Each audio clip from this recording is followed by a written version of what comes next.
hier à Athènes, à la conférence européenne des consultants en lactation, et pour des raisons pratiques, je n'ai pas pu atteindre mon hôtel avant 5 heures du matin. Ensuite, j'ai participé à la conférence et ensuite, il fallait venir à Paris. En d'autres termes, je suis dans un état physiologique que les Toulins connaissent bien, qui est la privation de sommeil. Malgré cela, je pense que nous allons pouvoir faire quelques échanges sur ce qui caractérise les mammifères humains, ce qui les caractérise en particulier dans un groupe où on s'intéresse à la naissance des bébés. Et pour cela, dans cet objectif, je suggère que nous évoquions les particularités de 2 organes humains, de 2 organes du corps humain. L'un, c'est le placenta, et puis l'autre, c'est le cerveau. Deux façons de parler de nos particularités. Alors, pourquoi le placenta humain est-il spécial? Eh bien, il est spécial parce qu'il a une structure qu'on appelle, vous pouvez oublier le terme technique, ça n'a aucune importance, il est hémochorial. Qu'est-ce que ça veut dire? Ça veut dire qu'entre le sang maternel et le sang fœtal, il n'y a qu'une petite membrane très fine. Alors que le placenta de la plupart des autres mammifères a plusieurs membranes. Il est épithéliochorial, il est endothéliocorial, ça n'a pas d'importance. L'important, c'est que non seulement il y a une membrane très fine entre le sang maternel et le sang fœtal, mais en plus il y a des cellules qui sont très efficaces pour transférer les anticorps maternels qu'on appelle IgG vers le bébé, vers le fœtus. Ça, c'est une particularité humaine, la facilité du transfert des anticorps de la mère au bébé pendant la grossesse. À tel point qu'à 38 semaines de grossesse, par exemple, le taux d'anticorps dans le sang fœtal est à peu près le même que le taux d'anticorps. J'enlève mes appareils auditifs, parce qu'on m'a déjà fait remarquer, vous comprenez pourquoi j'ai besoin d'appareils auditifs, bien sûr c'est une question d'âge, mais on m'a déjà fait remarquer que quand j'avais mes appareils, je ne parlais pas assez fort, je ne parle pas naturellement. Soudain j'ai pensé à ça. Bon, nous revenons au placenta humain hémochorial. Eh bien, à 38 semaines déjà, le taux d'anticorps maternel IgG est à peu près les mêmes dans le sang fœtal que dans le sang maternel, et il augmentera encore. Ce qui fait que quand un bébé humain naît à terme, il a un taux d'anticorps qui peut être presque le double de celui de ce qu'il est dans le sang maternel. Ça, c'est spécifiquement humain.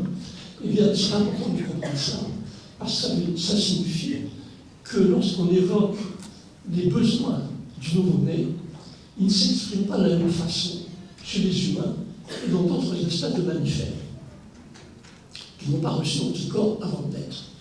Prenons l'exemple, par exemple, du petit veau. À la naissance, il a un IgG dans son sang.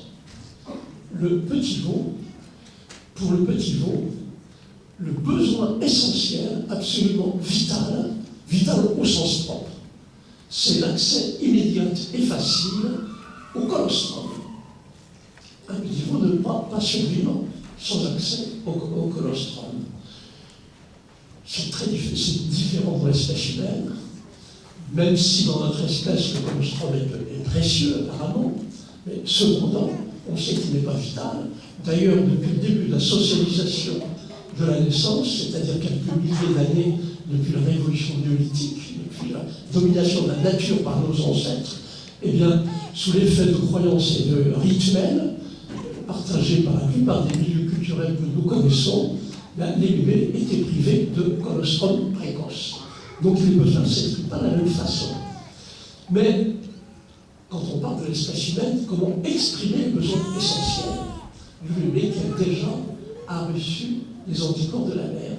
Eh bien, la question dans l'espèce humaine, ça concerne, dès la venue au monde, la nature de l'environnement microbien, la nature des premiers microbes qui vont occuper le territoire. Voilà les premières questions.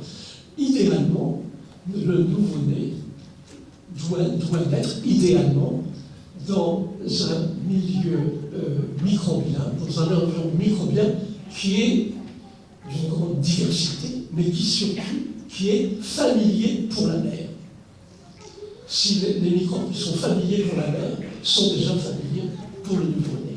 Donc, idéalement, le nouveau-né humain a été programmé pour naître dans un environnement bactérien familier pour la mère et riche, puisque ça va de pair.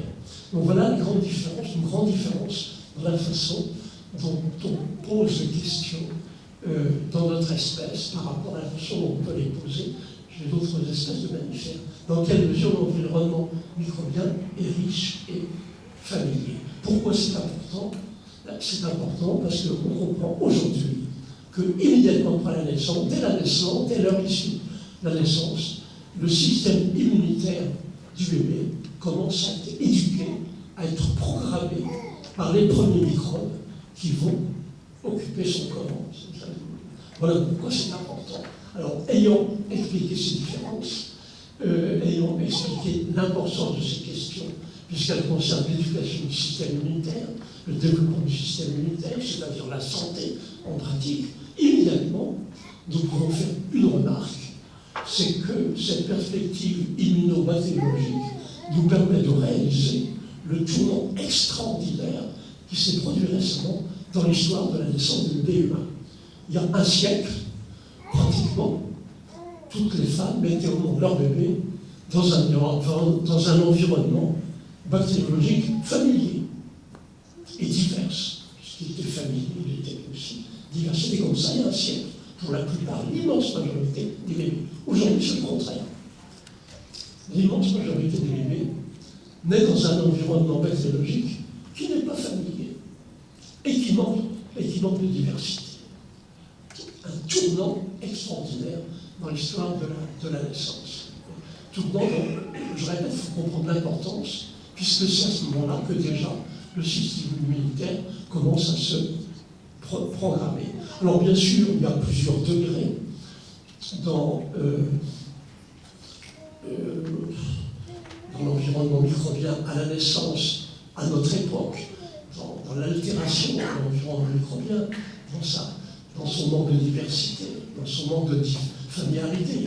Il y a des degrés extrêmes. C'est fréquent.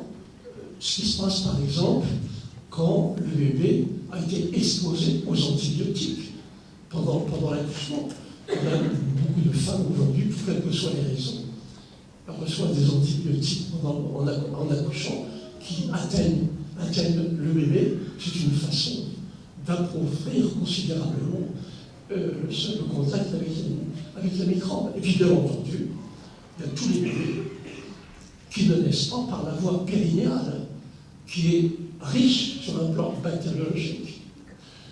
Beaucoup de bébés, comme vous le savez aujourd'hui, naissent par césarienne, c'est-à-dire dans une salle d'opération aussi stérile que possible.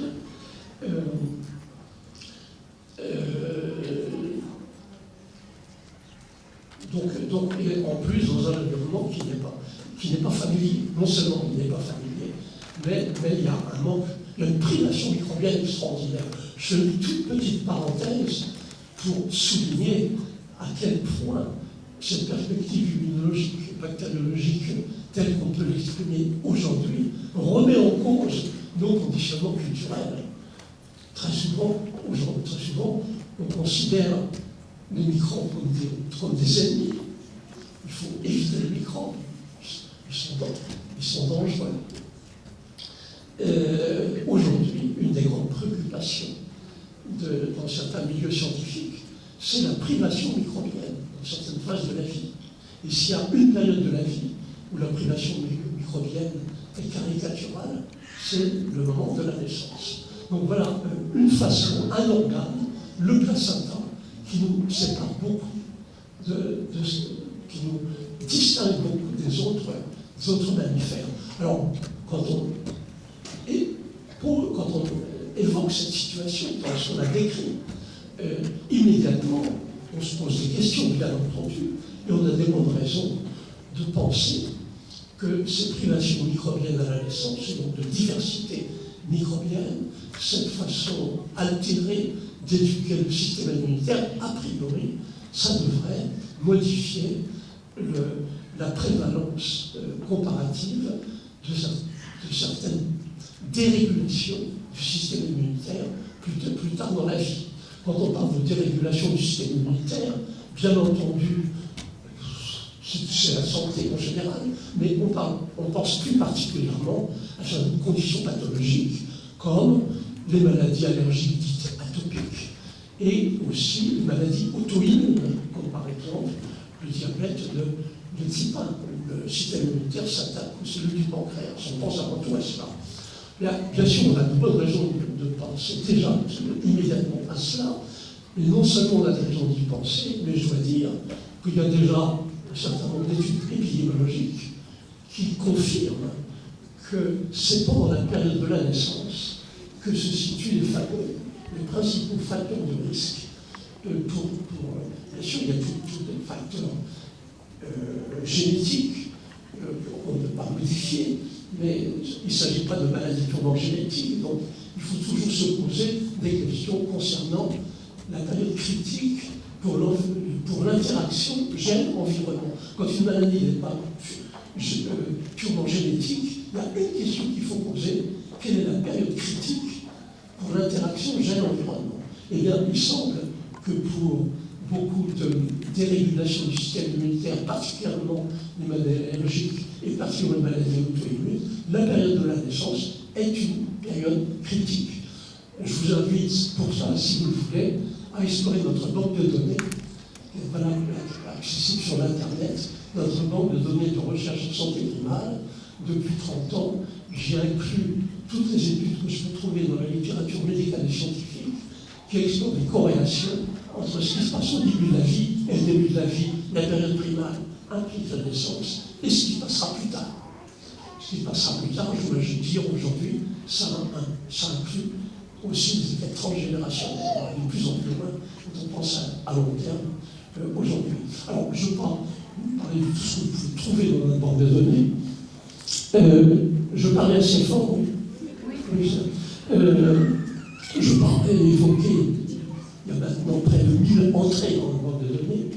Donc, mais je veux simplement citer une étude qui me paraît particulièrement significative après ce que nous venons de dire ensemble. C'est une étude qui a été possible en Hollande. Le type d'étude qu'on ne peut pas faire partout, ça fait fait en Hollande. Il s'agit de risques de maladies allergiques atopiques et le risque d'asthme de l'enfance parmi des enfants qui sont tous nés par voie vaginale. Mais la moitié d'entre eux sont nés à la maison et l'autre moitié est née à l'hôpital, tous par voie vaginale. Et il y a ceux qui sont nés par voie vaginale en milieu hospitalier, statistiquement parlant, ont des risques beaucoup plus élevés de développer plus tard dans la vie des maladies allergiques atopiques. Donc voilà un exemple d'étude qui est non seulement significatif par les données dures qu'elle apporte, mais en même temps, elle suggère des interprétations. Elle montre l'importance de la perspective bactériologique.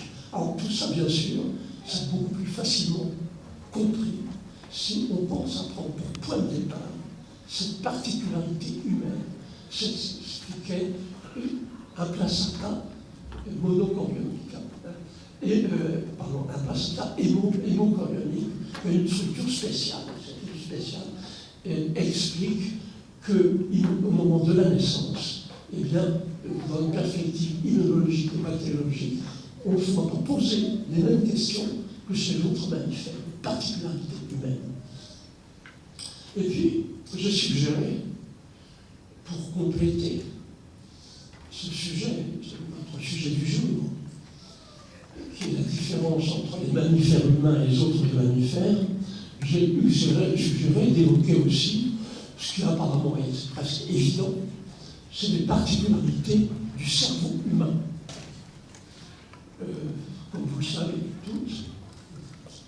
notre cerveau est très différent du cerveau de tous les autres mammifères, pour une raison très facile à expliquer, c'est que c'est seulement dans l'espèce humaine que ce qu'on appelle le néocortex, le nouveau cerveau, a un développement quasi gigantesque par rapport à ce qui est chez tous les autres mammifères. C'est parce qu'on a développé de façon extrême ce néocortex, ce nouveau cerveau, qu'on peut développer des moyens sophistiqués de communiquer. Ça part du langage oral jusqu'au langage avec le micro, jusqu'à l'Internet, etc., etc. On peut faire des mathématiques, on peut envoyer des humains sur la Lune. Tout ça, ça n'est possible parce que nous avons développé à un degré absolument extrême ce nouveau cerveau, ce néocortex.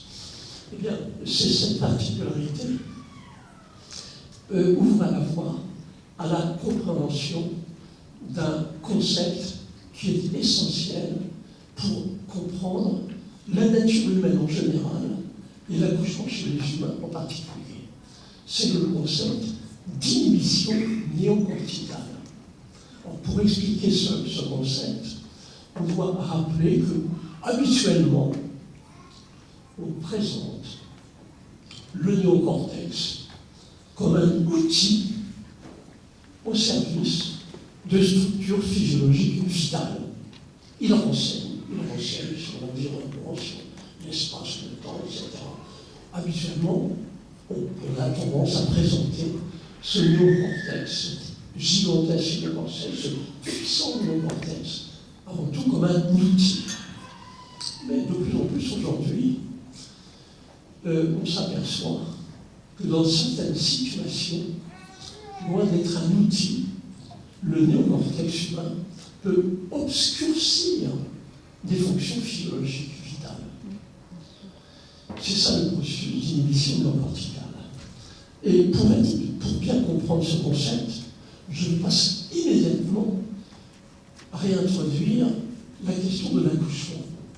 Je vais donner des exemples multiples, quelques-uns parmi beaucoup d'autres bien sûr, de situations où il y a inhibition néocorticale, où le potentiel humain est obscurci, où des fonctions physiologiques humaines sont obscurcies par l'activité de ce cerveau qui pense, ce cerveau logique, ce néocortex. Je prends un exemple pour commencer. C'est le sens de l'odorat. On a l'habitude de souligner que le sens de l'odorat de l'être humain est faible. C'est vrai, par rapport à ce qui est dans d'autres mammifères. On dit comme ça. En réalité, c'est pas si simple que ça. Et on a démontré récemment, en particulier une étude en Israël, que lorsqu'on boit du vin, alors ça a été démontré avec des méthodes sophistiquées, scientifiques, physiologiques, extrêmement sophistiquées, mais ça peut s'expliquer très rapidement en termes très simples. Lorsqu'on a bu un verre de vin, et bien après cela, notre sens de l'odorat est plus précis, plus puissant. Il est aiguisé. On boit un verre de vin, notre sens de l'odorat est aiguisé. Ça a été mesuré, ça a été évalué. Eh bien, qu'est-ce qui se passe quand on boit un verre de vin? On réduit l'activité néocorticale. On réduit l'inhibition néocorticale. Voilà un exemple de ce qu'est l'inhibition néocorticale. Je donne un autre exemple. On a l'habitude de trouver bizarre que tous les mammifères savent nager. Tous les mammifères savent nager. Mettez une vache dans la rivière, elle sait nager, le chien sait nager, tous les mammifères savent nager. Comment c'est expliqué que les êtres humains doivent apprendre une technique pour nager? Ils ne savent pas nager, les êtres humains. C'est bizarre. Enfin, c'est pas si simple que ça. Si vous émergez un nouveau-né, eh bien, ce nouveau-né aura des mouvements natatoires parfaitement coordonnés. Il ne se paniquera pas, il gardera les yeux ouverts, il ira vers le bord du bassin, etc. Le nouveau-né humain sait nager. Mais ça ne va pas durer longtemps. Après quelques semaines, après quelques mois, c'est-à-dire après un certain développement du néocortex, l'être humain ne saura plus nager. Immergé, il se paniquera, il se noiera. Un être humain adulte qui n'a pas appris à nager, si on le jette à la rivière, il se noie. À partir d'un certain développement du néocortex, la capacité de nager est inhibée, est obscurcie par le développement de ce nouveau cerveau. Et à partir d'un certain développement du néocortex, les êtres humains, eh bien, ils sont obligés d'apprendre à nager. Ils sont obligés d'apprendre une technique. Et il y a des multiples techniques qui sont développées, enrichies au milieu du XXe siècle. Et après ça, quand un être humain nage, il nage avec des mouvements volontaires, des mouvements musculaires, des mouvements respiratoires, volontaires et appris. Il a surmonté les missions néocorticales. Je voudrais souligner qu'en médecine humaine, jusqu'à présent, on n'utilise pas beaucoup le concept d'inhibition néocorticale, sauf dans certains cas particuliers en psychiatrie. On considère que certaines conditions pathologiques peuvent être liées à un défaut d'inhibition néocorticale. Si l'inhibition néocorticale est faible, pathologique, pour des raisons pathologiques, le sujet se comporte de façon qui ne sont pas culturellement acceptables. Il n'y a pas assez d'inhibition néocorticale. Et ça fait partie de certaines maladies mentales. À part les psychiatres, il n'y a pas beaucoup de médecins de l'espèce humaine qui utilisent ce concept. Ou s'ils le connaissent, ils n'utilisent pas le concept. Il y a des médecins qui connaissent empiriquement ce concept. Les urologues, par exemple, qui s'intéressent aux maladies urinaires, un urologue qui veut connaître la puissance du jet urinaire d'un homme, qui suspecte une grosse prostate, par exemple, il veut essayer de ça, ne demandera jamais à un homme, pouvez-vous faire pipi en face de moi? Il connaît le concept d'inhibition néocorticale. Il sait qu'on ne peut pas demander à un homme de faire pipi sur commande en se sentant observé. C'est le concept d'inhibition néocorticale propre à l'espèce humaine. Alors voilà, tout ça, ça m'a paru nécessaire pour bien expliquer ce concept, et maintenant, pour l'appliquer au sujet du jour, qui est la naissance des bébés humains. Tout le monde sait que l'accouchement dans l'espèce humaine est habituellement considéré difficile. On dit les humains ont des naissances difficiles, et ça depuis très longtemps. On a écrit ça dans un best-seller, écrit il y a plusieurs milliers d'années. Puis d'ailleurs, la naissance des humains est difficile. Et les explications qu'on donne habituellement sont mécaniques, liées à la morphologie. On transmet des dessins, peut-être vous avez vu les dessins de Schlouk et ça. On dit c'est pas possible que les êtres humains aient une naissance facile. Regardez le volume de la tête du bébé et sa forme par rapport au volume et à la forme du pelvis, du petit bassin du squelette de la mère. Voilà pourquoi l'accouchement est difficile chez les humains, c'est pour des raisons mécaniques. Si c'était les principales raisons, ces raisons mécaniques étaient les principales raisons, comment expliquer la différence énorme de degrés dans les difficultés de l'accouchement en comparant certaines femmes? Comment expliquer cela? Comment expliquer que certaines femmes, même pour un premier bébé, occasionnellement, il y a des femmes qui mettent leur bébé en 10 minutes, facilement, en 10 minutes. Puis d'autres qui, après 48 heures, ont besoin d'une césarienne. Vous avez tous entendu parler d'adolescentes qui ont caché leur grossesse. Puis un beau jour, quand elles étaient à terme, elles ont été dans les toilettes. Puis quelques minutes après, elles reviennent avec leur bébé.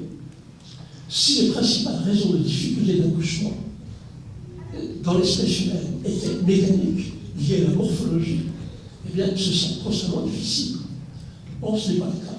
Ça veut dire qu'on a besoin d'autres interprétations pour expliquer cette extraordinaire diversité dans la facilité ou la difficulté de l'accouchement dans notre espèce.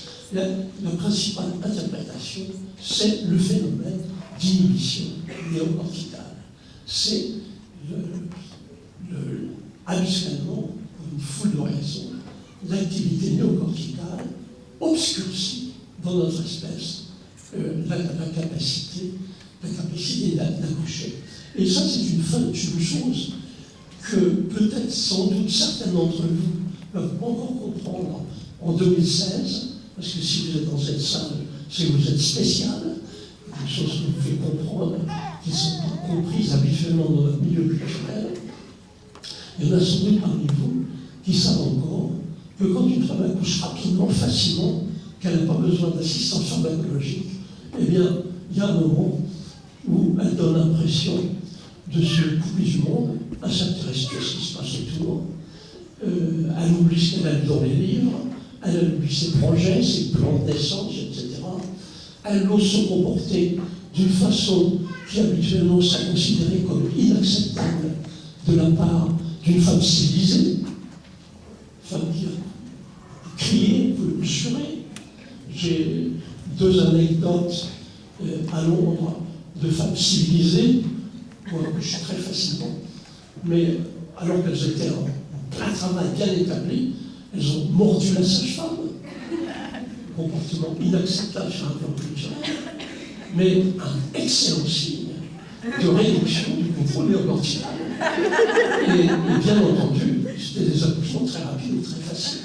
Puis quand il n'y a plus de contrôle néocortical pendant l'accouchement, une femme trouve par elle-même des positions bizarres, inattendues, souvent primitives, quadrupédiques, asymétriques, adaptées au cas particulier, enfin complètement sur une autre planète. Voilà une façon de comprendre que la principale difficulté habituelle de l'accouchement dans notre espèce, c'est l'inhibition néocorticale. Ce qui nous caractérise, c'est ce développement extraordinaire du cerveau logique, du cerveau qui pense, qui dans certaines situations est un handicap. C'est un handicap. Eh bien, ayant compris cela, ayant compris cette solution que la nature a trouvée pour rendre l'accouchement facile et même potentiellement possible et même potentiellement facile dans notre espèce, cette solution trouvée par elle est très simple.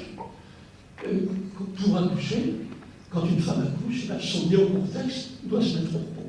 Ce n'est pas son travail. Le néocortex, le travail de l'accouchement, le processus de l'accouchement, c'est le travail de structure physiologique archaïque. C'est le travail du cerveau primitif. Ce n'est pas le travail du néocortex, du cerveau logique, du cerveau qui pense. Le cerveau qui pense, il ne peut que gêner. Par son activité, il faut qu'il se mette au repos. Voilà comment on peut comprendre aujourd'hui, à la lumière de ce concept d'inhibition néocorticale, le processus de l'accouchement dans l'espèce humaine. Et lorsqu'on a compris ça, soudain, on a de nouvelles façons de formuler les besoins de base de la femme qui accouche. On comprend, lorsqu'on prend pour point de départ cette perspective, eh bien, on comprend que la femme qui accouche a avant tout besoin d'être protégée. Quand on pense comme les physiologistes, quand on évoque un processus involontaire avec le langage des physiologistes, le mot-clé, c'est protection. Tout ce qu'on peut faire, c'est le protéger contre tout facteur d'inhibition. On ne peut pas aider un processus involontaire, selon la physiologie moderne, mais on peut identifier des facteurs d'inhibition.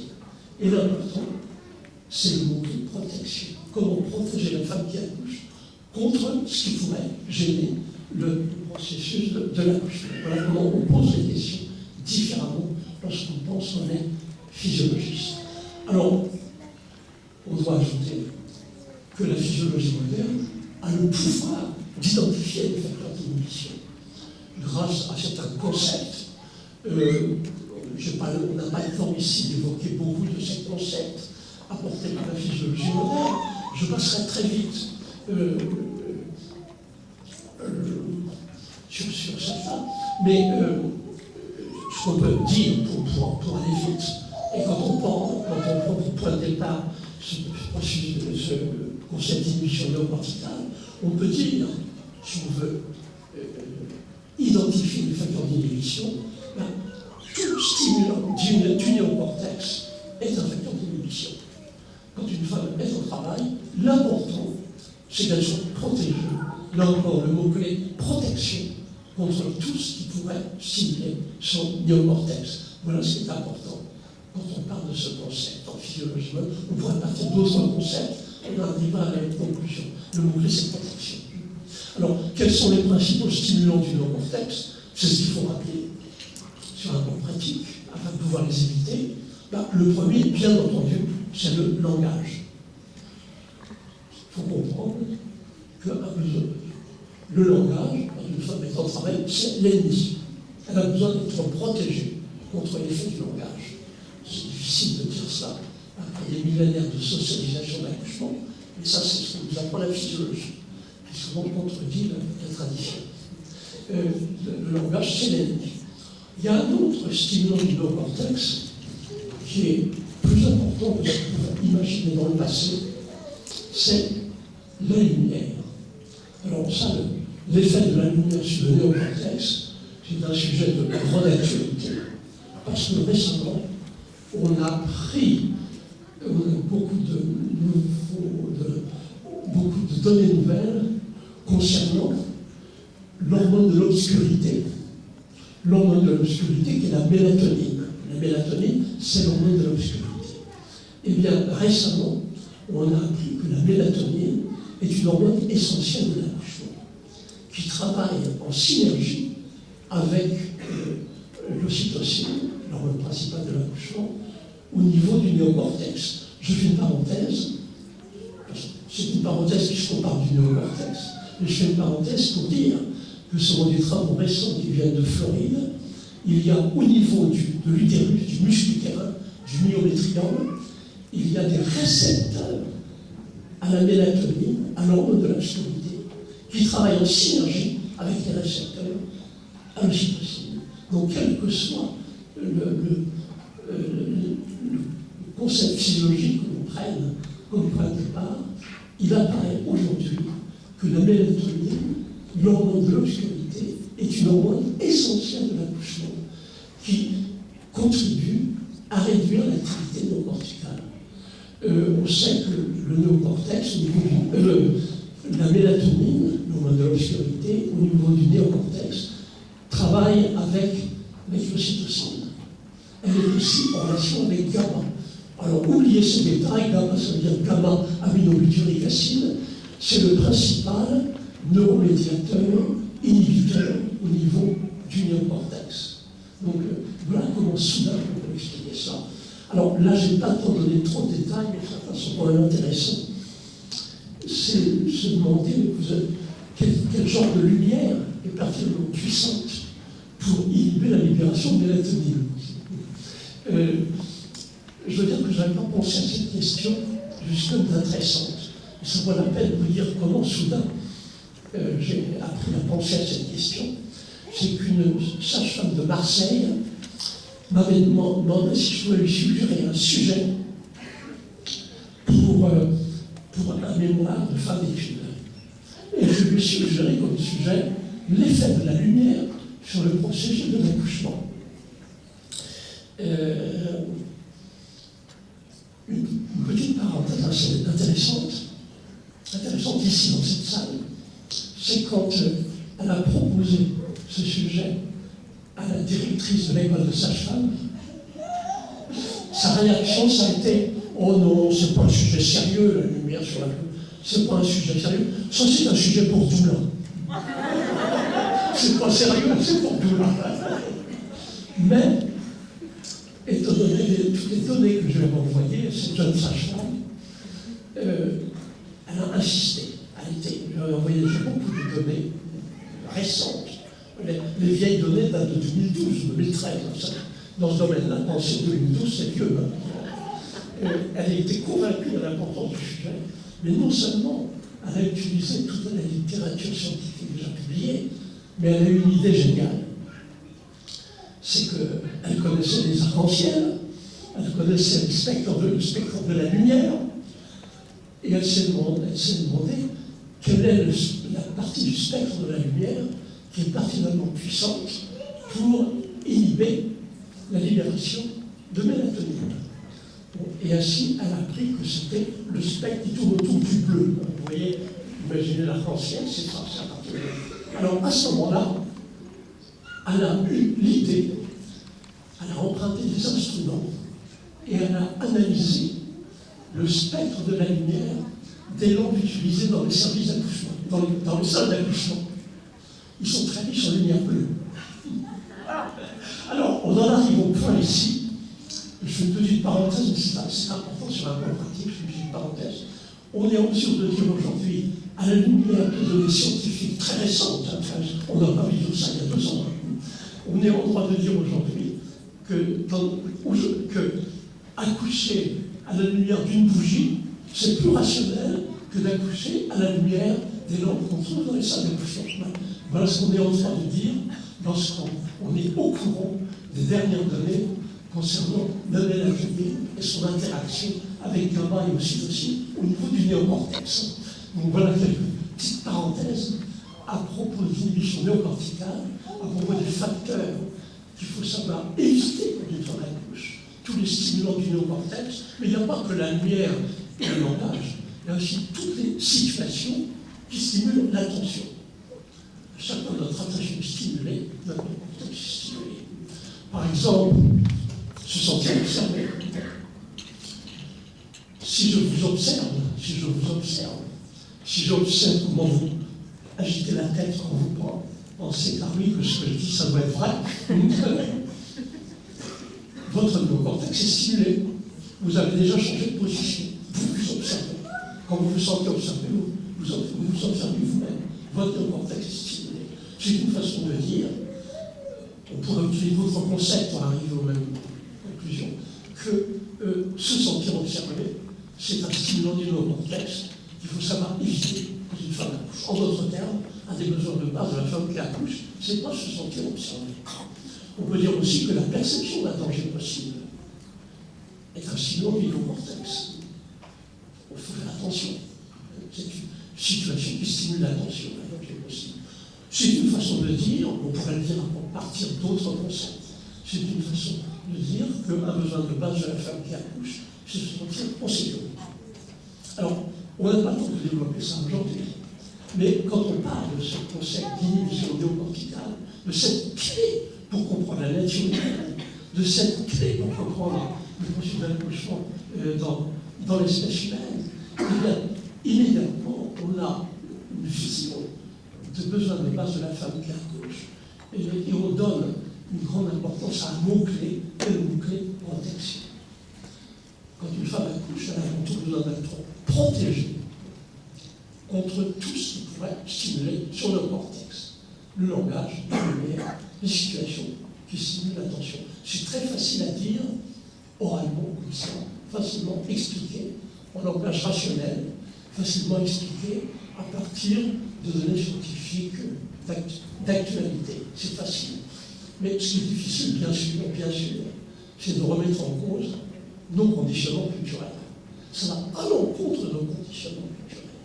Bien qu'une femme qui accouche a besoin d'être protégée contre certains facteurs d'inhibition, c'est à l'encontre de nos conditionnements culturels. Depuis maintenant des millénaires, on peut préciser le tournant dans l'histoire. Le tournant dans l'histoire, ça a été la révolution néolithique. C'est-à-dire l'époque où nos ancêtres ont commencé à dominer la nature, l'agriculture, dominer la nature, l'élevage, dominer la nature, et puis contrôler, réguler, contrôler des phénomènes physiologiques humains en relation avec la reproduction.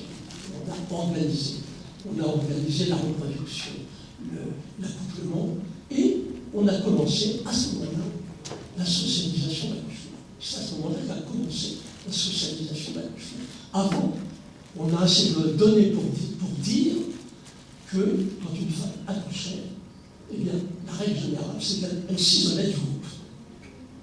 Elle s'isolait du groupe, puis elle revenait ensuite avec son bébé. C'était comme ça, jusqu'à la révolution néolithique. C'est une grande crise de l'histoire de l'humanité. Et à partir de ce moment-là, Et bien, à partir de ce moment-là, ça fait partie de notre condition culturelle qu'une femme ne peut pas accoucher sans quelque interférence culturelle. Elle n'est pas capable d'accoucher par elle-même. Elle a besoin de gens qui l'aident, etc., qui la guident, etc., etc. Alors, il y a différentes phases de la socialisation de l'accouchement. La socialisation de l'accouchement, c'est une phase essentielle de l'histoire de l'humanité, relativement récente. C'est seulement 10 000 ans, la révolution néolithique, c'est récent. Hein, à partir de ce moment-là, la socialisation de l'accouchement n'a fait qu'amplifier constamment, de multiples façons, des variantes d'un milieu culturel à un autre, mais la socialisation a fait que s'amplifier. Des institutions ont toujours cherché à contrôler ce qui se passe à ce moment-là. Par exemple, les institutions religieuses, on voulait sélectionner les sages-femmes, ça Israël. En Bretagne, la meilleure sage-femme, c'est celle qui savait baptiser, par exemple. Puis récemment, alors là, on a atteint le stade extrême dans la socialisation de l'accouchement, avec la masculinisation et la médicalisation. La masculinisation et la médicalisation, ce sont des phases ultimes de la socialisation de l'accouchement qui expliquent la situation où on en est. On est aux limites. Il n'y a pas que pour l'accouchement. On est aux limites dans ce qui concerne les effets de la domination de la nature. C'est de façon générale. En ce qui concerne la domination de la nature, et pas seulement du processus physiologique lié à l'accouchement, on a atteint les limites. On parle de l'activité humaine, de ses activités sur les climats, on a atteint des limites. On a toujours atteint des limites. Voilà où nous en sommes aujourd'hui. Alors, une façon très rapide, parce qu'on va terminer maintenant, mais on n'a pas le temps d'entrer dans les détails, de comprendre les bases de notre conditionnement culturel, une façon rapide de comprendre les différences avec ce que nous apprend la perspective philologique, qui c'est l'analyse du vocabulaire. Tout à l'heure, on a parlé des effets du vocabulaire. On a eu l'occasion de parler des effets du vocabulaire. Je ne sais plus à quelle occasion, mais j'ai fait certaines interventions qu'on peut présenter comme bénéfiques, maléfiques, etc. On a déjà parlé de la puissance du vocabulaire. Là, c'est une bonne occasion de revenir sur la puissance du vocabulaire, le vocabulaire qui entretient, qui traduit et qui entretient des conditionnements culturels. Aujourd'hui, quand on évoque l'accouchement de l'espèce humaine, les mots-clés, toujours mettre l'accent sur le rôle actif d'une autre personne que les deux acteurs obligatoires pendant l'accouchement. Pendant l'accouchement, les deux acteurs obligatoires, c'est la mère et le bébé. Mais les mots-clés suggèrent toujours le rôle actif de quelqu'un d'autre. Aider, guider, contrôler.